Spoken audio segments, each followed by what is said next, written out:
Welcome to the Karma School of Business, a podcast about the private equity industry, business best practices, and real-time trends. I'm Sean Mooney, BluWave's founder and CEO. In this episode, we have an amazing conversation with Christian Bullitt, Managing Director in Raymond James Private Capital Advisory Practice. Enjoy.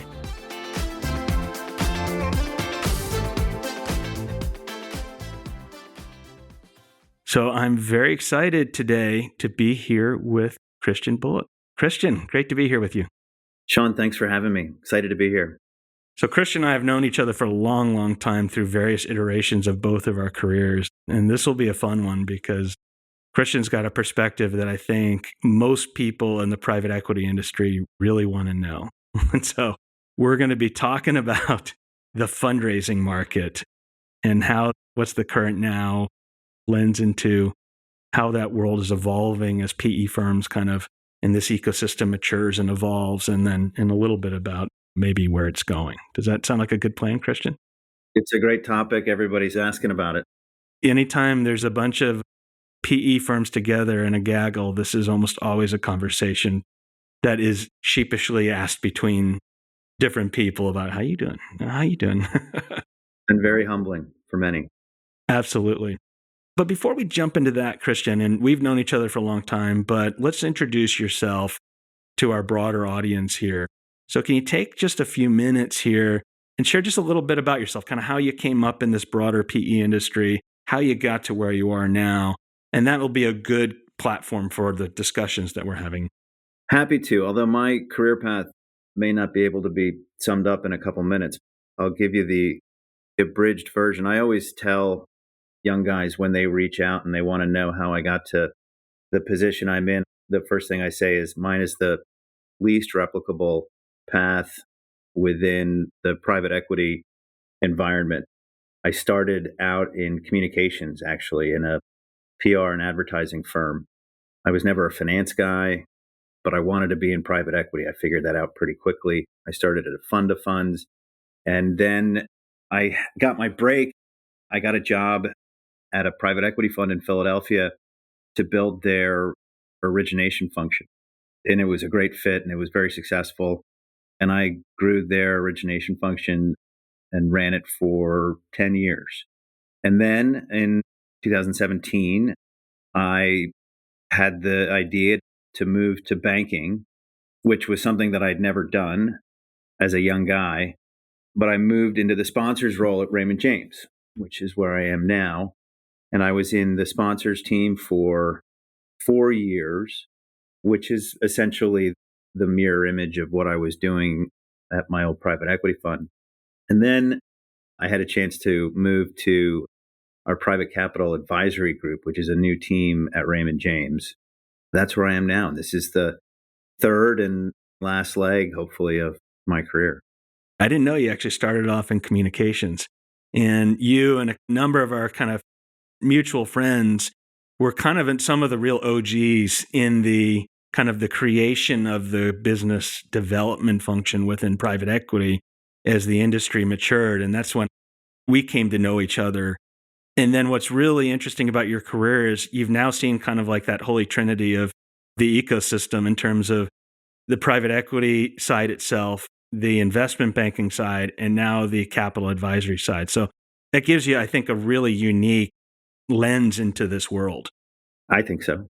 Maybe before we jump into some of the meat of the conversation here, one of the questions I'd love to ask people just to even drill down a little further is, we'd know you better if we knew this about you. So what would be one of those things? Well, I thought long and hard about it'll make sense for those who know me, but my high school dream was to be an actor. And so I did a lot of that stuff in high school and even a little bit in college. And so I spent a lot of time in front of people on stages and presenting, basically, which wasn't going to go anywhere as a career, but it served me well in my professional life as I am often in front of a room full of people telling the story of what we do. I think that's a great background. So my daughter is a theater kid, and it's such great training in terms of, one, you got to work hard. Two, you have to be prepared. 3, you have to be ready for anything that happens and will happen. Something will go wrong. 4, you got to land on your feet. And then 5, it gives you this amazing poise. All of 1 through 5, I lacked as a kid. Well, you've got to be able to improv, and you got to be able to think on your feet and not lose it when you're off script. Now, were you doing musical theater and kind of more traditional drama? Yeah, I did a little bit of that. I did some acting. I tried some stuff on film. I auditioned for a couple things on film, and I every once in a while think about what it would have looked like had I gone west and made an attempt, but I'm very happy where I am. Maybe that's the final chapter of your career. I don't know. The Disney movie comeback. Right. That would be something. No, I'm very happy in investment banking. The final kind of question on this is something that I'm really jealous of kids who go through, particularly some avenue of the musical portion of that avenue, is usually they have at least kind of like decent level karaoke skills. And so I don't know if you do, but I have it's anytime I've ever been up there, it's the most daunting and embarrassing. My wife has superior karaoke skills than I do, but we've been on a karaoke stage together. You know how to at least get through it in a plausible way. So whereas I don't even have that. So that's great to hear. Let's jump into some of the core parts of what we're going to talk about today.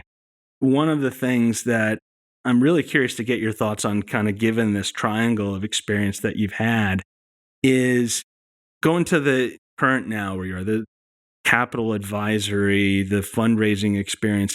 The private equity industry, as we've talked a lot on the show, is pretty rapidly evolving and maturing. And I think what a lot of people want to know is, what are some of the most important traits in a private equity firm that LPs are looking for? Just as private equity firms are assessing companies, how are LPs assessing private equity firms? What's their yardstick? It's a great question. And it's been a pretty dramatic evolution within private equity, just from when you and I started, where there was, I'd say most of the industry were generalist private equity funds that didn't have much operational focus and were really smart guys doing deals and buying companies and trying to make their returns on the buy, and really not adding a lot of value in that process. Now, obviously, that's changed dramatically if you look at what the market is now, where it's by and large verticalized, for lack of a better word, where you have to focus on specific industries. Firms that have been able to pick one industry and maximize their investments there, they're shining examples of those out there. Other firms that have picked 2 or 3 are still successful at it, but they've really had to focus on not just their investment capabilities, but really value creation, the world of operational improvements that they can bring to bear for those companies. So if you're in a pretty efficient market now where there's not really a proprietary deal anymore, there are sometimes some deals done outside of banking processes, but people still have to pay pretty healthy multiples to get good deals done. And so how do you make your return that you told LPs you're going to make? And that's through operational improvement, knowing the key metrics that are going to drive a software business or a healthcare business or a manufacturing business. So what LPs are looking for now is repeatable processes, both from sourcing and from operational improvements, to drive outcomes. The word playbook gets thrown around, and there are some firms that truly have maybe it's digital now, but a real playbook in terms of what they do in the first 100 days and then ongoing after there.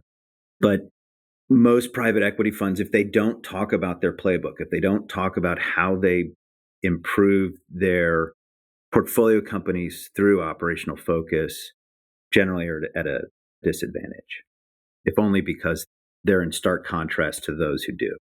I think those are great observations and piece of advice. It certainly gels with the experience I had. I started the first P firm in P operation I worked in the late 90s, where beta was good enough. the disconnect was there was more people looking for capital than capital existed. And so we could kind of pick the best of the best. And you were really about assessing and picking the pick of the litter, if you will. And then more and more PE firms came in. All our friends from investment banking started becoming private equity investors, and more firms, more capital. And suddenly you had more demand for companies than companies existed, and purchase prices go up. And if you don't do something else, returns go down. And so I started at a generalist PE firm, and then I moved to a specialist PE firm because it's like, I've got to be able to see something that's in this book that we know we can do that no one else can. And we know it when the book shows up. And to your point, there's a lot of different ways to do that. And then we're seeing a lot of different PE firms, whether it's industry specialization, operating specialization, some sort of execution capability. So everyone's kind of playing the hand differently. But the business of private equity is turning into a business much like a Danaher. Absolutely. There are many private equity funds that are 50% deal execution guys and 50% operational guys and professionals. So it's a stark difference. If you look at the original LBO firms, they would buy a company and they'd borrow 90% of it and they just pay down debt. You didn't have to grow the business, right? You could sell it 5 years later and make 3x your money. If you didn't do anything, you just paid down debt. And so compared to now, it's an archaic model. When I started, and I was like, oh my goodness, I wish I was 10 years older. Like everyone's going to crush it in these early days. And they did. So, they did. But then again, if I were 10 years older, I probably wouldn't have even seen the nascency of the private equity opportunity. So if I'm honest with myself. But what you're talking about, the necessary kind of prereq now in private equity is alpha. Beta is not good enough. And that's kind of what drove me to create BluWave, was like, I need all these third parties. We're almost like, in PE, you're often like an architect and a general contractor, and then you need all these different resources. And I was like, I just can't go to the generalist service provider anymore because I need the specialist as well. And there's that same evolution that led me to do this thing. And that's why hundreds of PE firms use us now in that regard. And so as you look into kind of the world as it exists today, and you were to start a brand new PE firm, what would be some of the things you would think about in terms of like differentiation to stand out? Clearly picking one industry and sticking to it. And it doesn't matter whether it's, again, software or healthcare or manufacturing. Owning your niche and surrounding yourself with the best operators, the best entrepreneurs, and having that playbook and the ability to know what's the right comp ratio for a salesperson for a software, right? That amount of minutia into driving an outcome for your company. So I'd obviously pick one industry and build a team of both deal guys and operators. That's spot on. The business of private equity is turning into a business. And just like you look at your portcos, kind of look at yourself and like be better at fewer things, and read the book Good to Great 3 times and then think about your PE firm that way. Today's episode is brought to you by BluWave. Building a business is hard. Top third parties can help you create value with speed and certainty, but it's difficult to know who's best. That's why you need the Business Builders Network. Visit BluWave at BLUWAVE.net to learn more and start a project today. To turn the page here, Christian, one of the things, particularly in our world of private equity, that we talked about at the beginning here, that's on the minds of virtually everyone, is the fundraising market. And specifically, when we say fundraising, it's the limited partners' investments in private equity firms for their successive fundraisings and funds that occur every 3 to 5 years. What's your kind of read on the current state of the private equity fundraising market? Well, it's challenging, as anybody who's out there or has been out there for the last 2 years knows. It's a very challenging environment. A number of factors contributed to it. At first, it was a denominator effect when public markets were off, but primarily right now, it's a liquidity problem. LPs just haven't had capital coming back to them the way that they had budgeted the last couple of years in order for them to make the same commitments to their existing managers, let alone new managers. We talked to one LP. This is a great example. They had budgeted for 2023 $1 billion in distributions coming back to them, and they got 400 million, which is a pretty big delta. And so if you're talking about keeping your asset allocation at a steady limit, you need to continue to deploy that capital.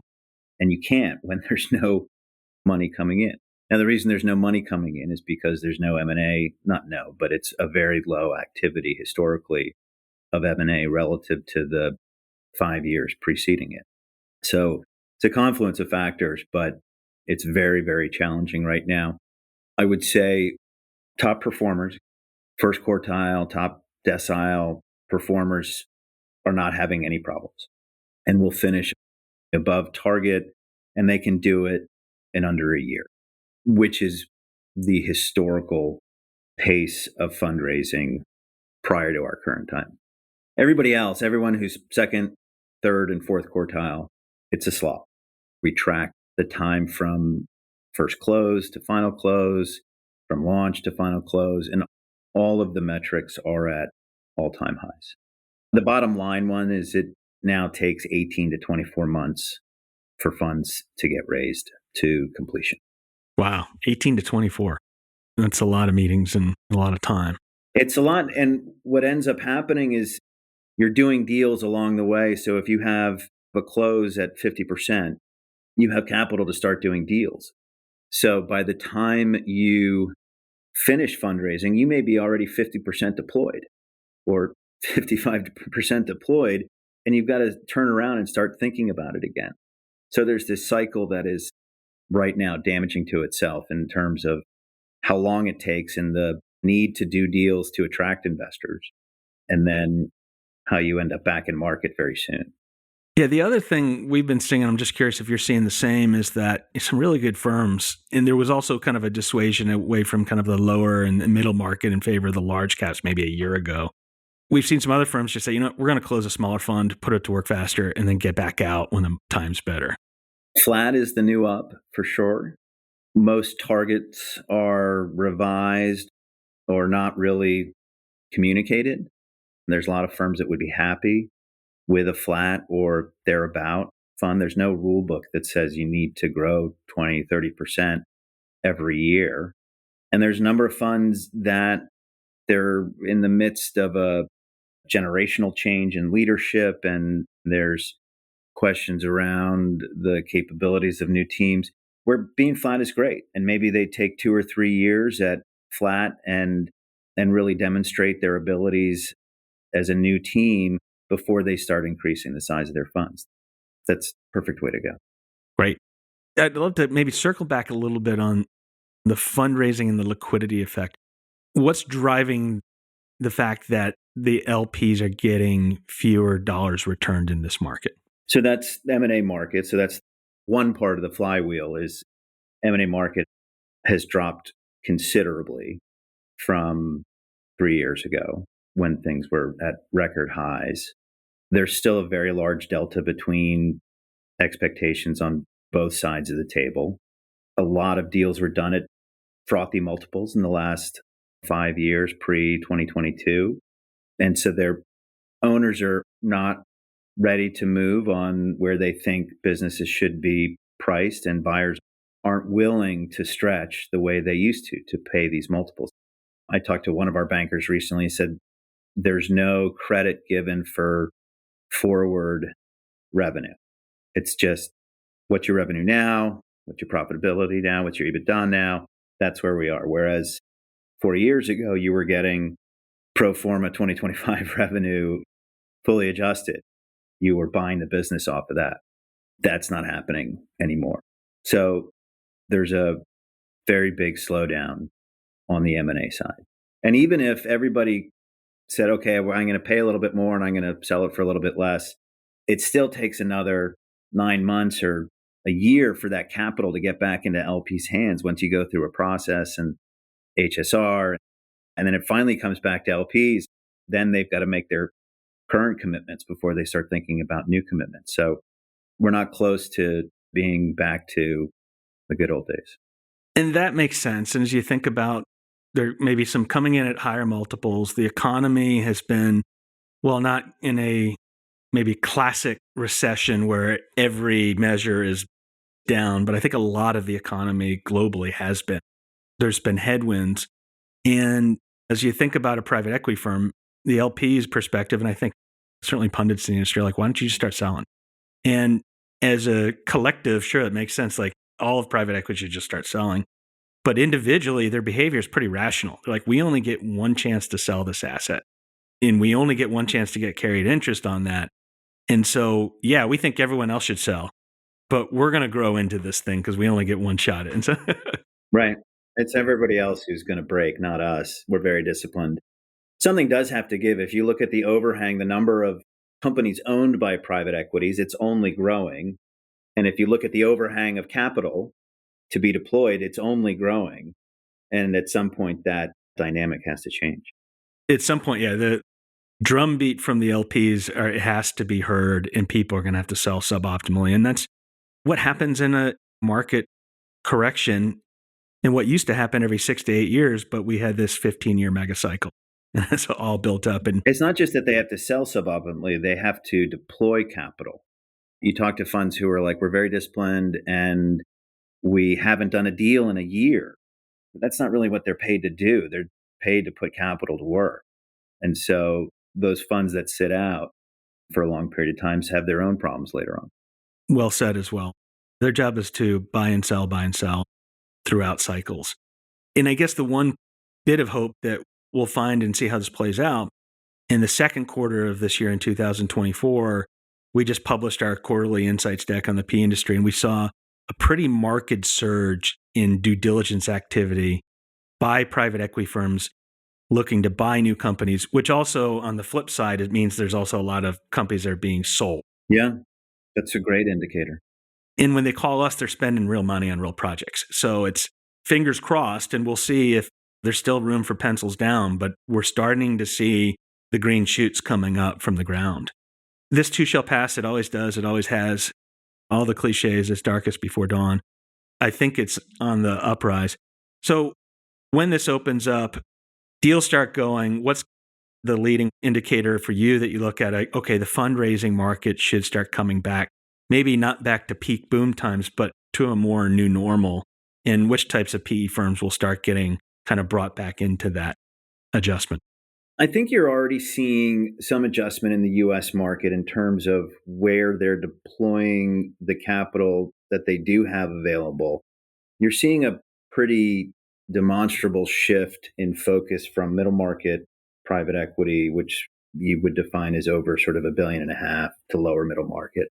There was something I read this morning and shared with our team on New York State, changing their asset allocation from their private equity portfolio away from middle market, making that around 15%, to lower middle market being 55%. So you're seeing the funds that are getting raised very quickly and attracting the most attention from LPs are first-time funds, spin-outs, and lower middle market funds. That's where LPs are going to think they're going to find alpha. Middle market funds, they're probably the most challenged at the moment. Somebody in that $2 to $5 billion range, multi-industry focus, been around for 20 years. There's a lot of great firms out there, but it's the challenged part of the market for sure. What we'll look for is in conversations with LPs is people saying that I'm going to commit new dollars for 2025 and I'm looking for 5 to 6 new managers. That's the indication we need to hear from them versus I don't know if I'm going to have anything in my budget for a new manager this year. We're focused on our re-ups and all of our re-ups are getting cut back.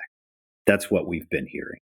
It's an interesting observation. And I think that's another measure as I kind of play it forward, that if they're going back to the lower middle markets, I think it's another sign of like going back, kind of moving from more like safety and size to alpha again. Because at least the last couple of years, we saw a lot of flight to safety from the LPs going to like large cap and probably middle market as well. Bigger ships, displace water, better and rougher conditions. And now they're moving to the race boats more, where traditionally the data has been pretty clear that the higher returns have been had in the lower middle market, at least historically. to that point about flight to safety, that's still happening. The behemoths out there are raising capital at a continuous frantic pace, and they're getting bigger. I remember when a $10 billion fund was massive and they couldn't raise any more. And then it was a $15 billion fund. They couldn't raise any more. And it was 20. And now these firms are talking about raising $30 billion buyout funds. I think KKR wants to have $1 trillion under management in the next 5 years. And they have 30 different strategies. One of the really telling stats that we talk about is the fundraising amount, the total dollars raised in 2023 was not terribly far off from 2022. It was a little bit down, but not the same. But it was by 40% fewer funds, which speaks to the power of the large funds to hoover up capital. They have these massive IR teams, these massive fundraising teams, and there's no pocket of money in the world that they haven't overturned to get access. And so to that earlier point, you're not going to get fired for investing in KKR. You're not going to get fired for investing in Apollo. And they've all got just so many different strategies. That's adding to the challenge for middle market, second, third quartile managers in their current fundraising. That once again makes sense. They're hedging their bets a little bit. They're still going to the big ships, the big brands. And I do think large cap private equity, we talked about the business of private equity becoming a business and the Danaherization of private equity. It seems like that's happened at the upper market. And so it's natural that they flow there and that's trickling down. But then you're saying, okay, we're going to do safety. And then at the edge, we're going to make our bets on the alpha and the lower middle market. And it's the in-between that so often gets in a jam. That's really insightful. And so given the world of fundraising, capital raising, the way that it just is what it is. How is Raymond James kind of supporting it? Where are you all coming in with the resources to help them do whatever the art of the possible is in this market? Well, first of all, being on the Raymond James platform is a huge advantage. In the last, even just 2 years, most middle market banks have bought or built a private capital advisory business. All of our competitors now have fundraising and secondaries advisory capabilities. As a boutique, it's very hard right now. There's some successful boutiques out there for sure, but as payment terms get stressed and fundraising takes longer, it's harder to be a boutique. So first of all, being on the Raymond James platform is a huge advantage for us. And they're fully supportive of us and have helped our team grow from about 20 folks to almost 60 folks in the last 2 years. Our team, we believe, is uniquely positioned, not just because of our breadth of capabilities that we can bring to a sponsor, particularly a lower middle market growing sponsor in terms of all of our M&A capabilities and all of our advisory products that we can bring to bear for them. Our team is built as a combination of a primary capital raising team and a secondaries advisory team. We think those two skill sets belong together. There are others out there that will have separate P&Ls and separate teams for the primary team and the secondary team, and neither the two will talk to each other. We truly believe that a secondary is another fundraising process, and we can bring folks who might invest in your next fund in a primary capacity to your secondaries process. We also believe that there are secondaries strategies that can be brought to bear to a fundraise when they're doing their primary fundraise. So having that combination of capabilities under one roof where we're talking to each other all the time, our teams are sit next to each other and always in communication about what they're working on and how they may benefit each other. We pitch as one team, and it's a great advantage. I'd also say our team is populated with many former people from the LP world. And so we approach underwriting of a GP with an LP's mind. And what do we know that they're going to look for? What do we know that they're going to ask? Where do we know that they're going to look for the skeletons? And how do we anticipate what they're going to in an underwriting process?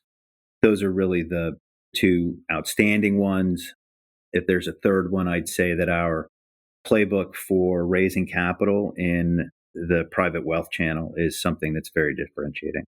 We have a playbook and are able to bring to bear the ability to raise capital from the global private wealth channel. So wirehouses, private banks, RIAs. And it's been very successful with both middle market and blue chip clients alike.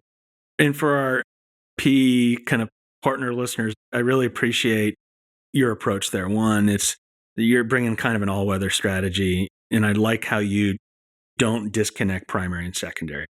They're slightly different tools for the same job that you can deploy throughout the continuum of fund to fund. So they're not different. And I like how you're kind of putting together, because they're maybe just used at different times in different situations, but they're adjacent to each other for sure.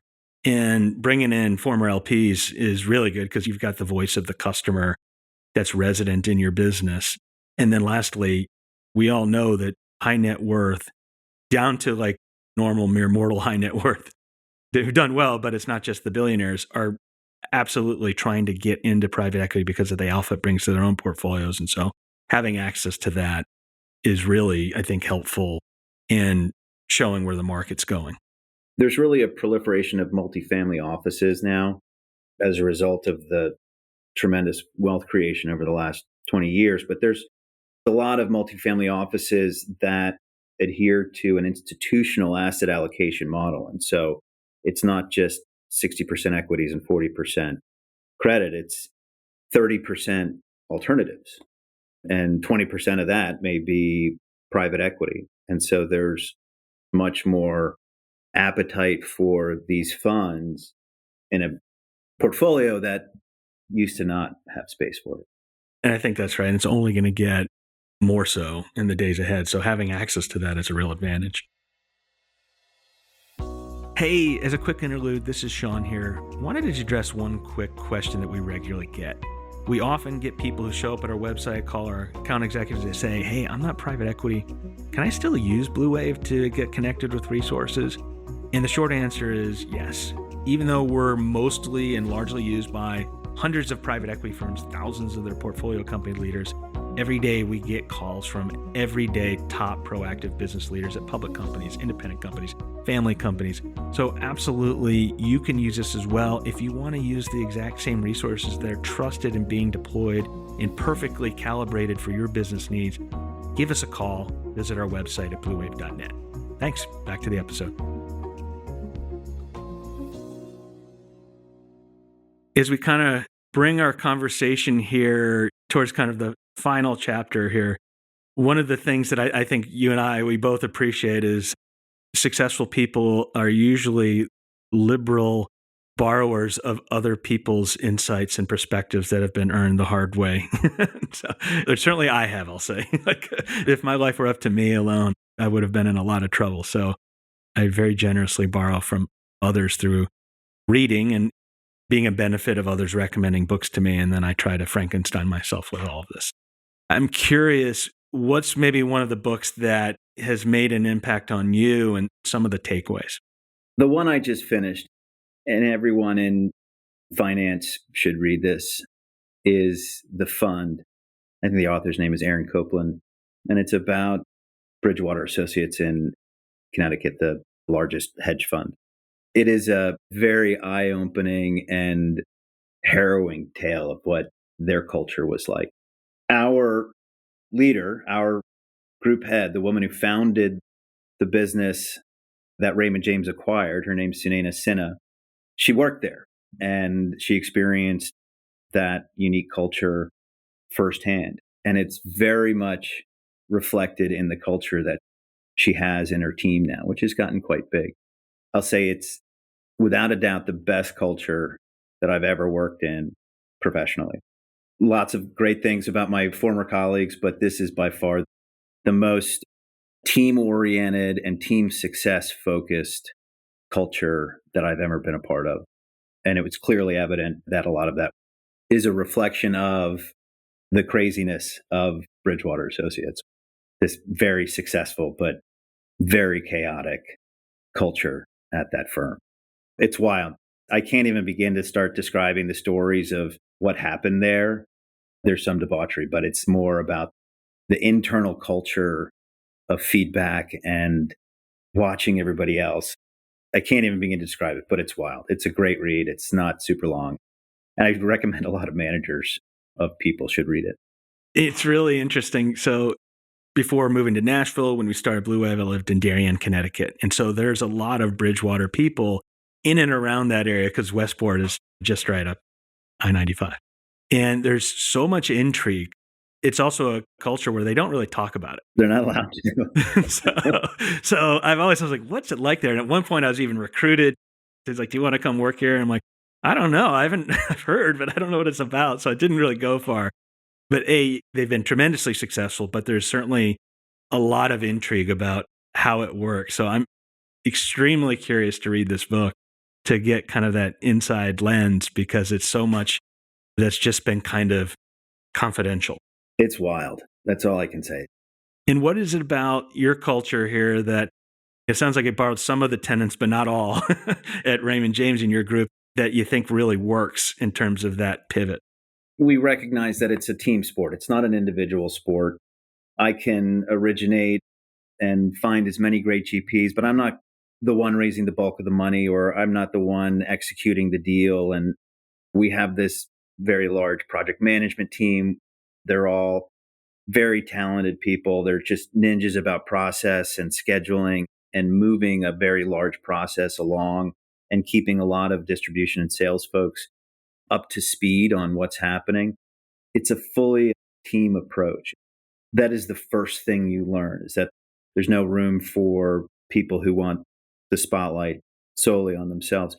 We open every full team call on Monday morning with what we call values in action, where we basically give shout outs to people on the team. And so it can be a senior team member saying, I'd like to give out a shout out to Sean. He worked on this pitch in a very short time frame. He crushed it. It was just a really great deck. And I just wanted to thank him for all his hard work. Or it can be from a junior person saying, I want to give a shout out to somebody else for covering me while I was away, or for so-and-so and helping to help get work done, answer some questions, and be grateful and helpful in getting my work done. It's a habit that everybody gets into, and it really fosters an environment of collegiality that we all know we're sort of going towards the same goal. I love that. And in some ways, it reminds me, as we talk about the business of private equity turning into a business, and we're starting to see that same kind of cultural metamorphosis in many of the PE firms we work with. And similarly, most of the PE firms came from the investment banking trees. And it sounds like the business of investment banking is also kind of turning into a business in certain spots as well, where you're doing the things that you would hope your former portcos would have done, and treating your business group there just like you would a company, and being kind of culture and values first as part of an overarching strategy. I love that. It is unique, I think, still to this day in this whole ecosystem, but also it's good to hear that your group is kind of like leading with this as well. But like all of the maniacs we both worked with in like the early 2000s, like it's good to hear like some of those are now being turned into books, and that's where they've stopped. No, I'm having a lot of fun, and it's a great place to be. That's great. Well, Christian, I've really appreciated you take the time to share your perspectives. I've learned all sorts of things I wish I knew before. And so I'm really, really grateful for you taking the time to share a bit of a behind the curtain lens in terms of what's happening in not only the broader PE world, but also the really important fundraising market, which is the fuel of the industry that kind of supports us all. So thank you so much for taking the time. It's my pleasure. It's always good to see you. And this has been fun. Thanks for having me, Sean.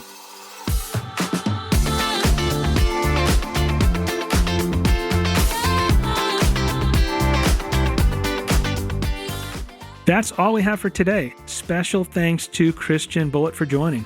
If you'd like to learn more about Christian and Raymond James, please see the episode notes for links. Please continue to look for the Karma School of Business podcast anywhere you find your favorite podcasts. We truly appreciate your support. If you like what you hear, please follow, 5-star rate, review, and share. This is a free way to support the show, and it really helps us when you do this, so thank you in advance. In the meantime, if you want to be connected with the world's best-in-class, private equity-grade professional service providers, independent consultants, interim executives that are deployed and trusted by the best business builders in the world, and you can do the same, give us a call or visit our website at bluwave.net. That's BLUWAVE, and we'll support your success. Onward.